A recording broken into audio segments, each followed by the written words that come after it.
Hey everybody, how's it going? So today we're going to talk about the pressure we put on ourselves to succeed and what it does to our lives when we succeed and when we don't, and all these unrealistic expectations you put on yourself, either due to standards set in whatever industry, if it's for career or whatever life goal that you are looking for. There always seems to be like a guideline of some sort. So let's look at pressure. What pressure exactly am I talking about? Because there is a lot of pressures we put on ourselves. Pressures to be good parents, pressuring ourselves to be good people, to be a good spouse, to be a good friend, to be a good co-worker, to be a good boss, to be a good student. All this pressure, it could be a million things. So let's break it down. I'm gonna lump some education and career. So, for example, pressure when we put on ourselves when we're going to school, and pressure when we're getting a new job or focusing on our career in some way. So the pressures of school are usually common, like I have to get good grades. When people go to college, they feel pressured to join fraternities, sororities, or in general just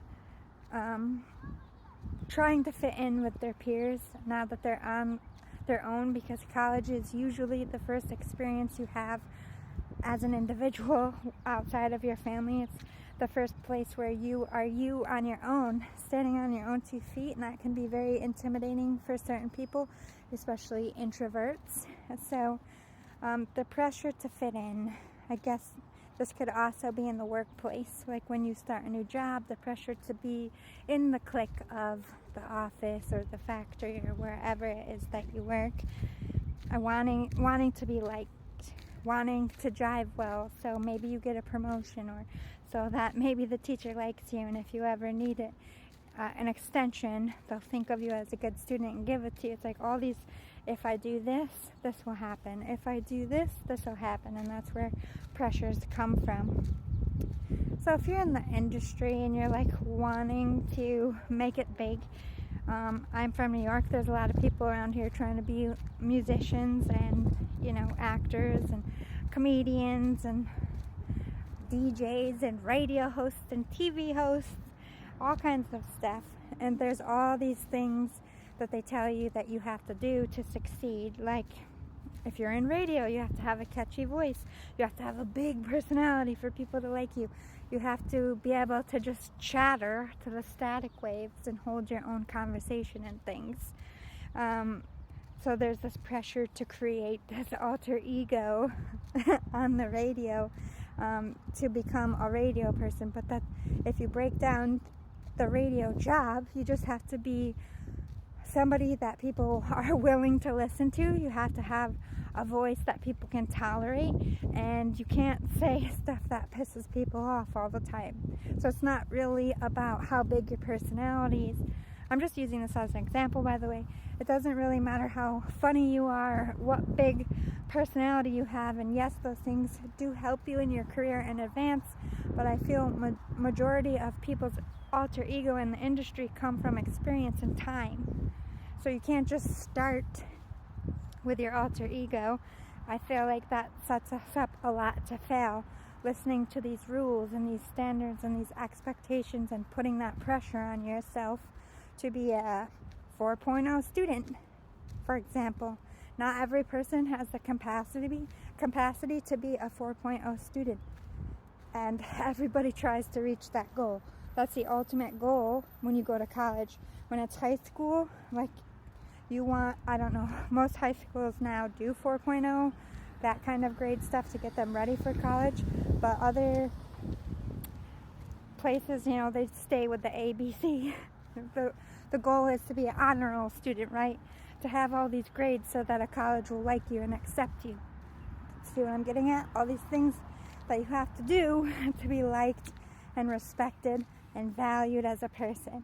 That is the beginning of pressure for all things, whether it be school, career, if you have a relationship, the pressure is to make them happy, to pleasure them, to satisfy them enough to keep them in a relationship. Then the pressure of moving in together, then the pressure of getting engaged or whatever it is in your relationship, then the pressure of having babies. Like, there's this checklist that happens in everyone's mind, which causes pressure. So what do we do about this, collective? We're gonna have pressure. Life exists under pressure. We have to know how to handle it. I think the first case in any situation, when you get that list of rules with yourself, like, throw it the fuck out. Crumple it up, put it in a box, and throw it behind you. Step 1 to de-stressing and decluttering your mind so that you don't put this pressure on yourself. Because one, you need to face reality is you are you. Whatever it is you're setting out to do, only you are going to do it like you, and you is enough. You just have to work at it. You just have to practice. That is the key for everything. You can become an expert in anything with dedication and practice. The same can be said for the pressure in your life. Practicing every day. I don't need to do it your way.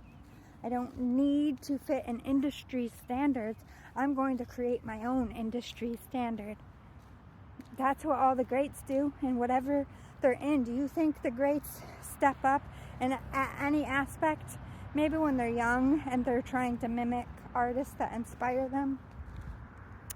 But when they set out to do something, the reason why they become a great or a legend at what they do is because only they can do it like they can do it. It's not like about the standards of their industry. It's not about the pressures that everybody put on them. It's how they felt when they were doing what they were doing. And that comes from confidence, balance, assessment, and realistic perspectives. Because we get all tripped up when we don't reach the expectations we set for ourselves, and the pressures become too much.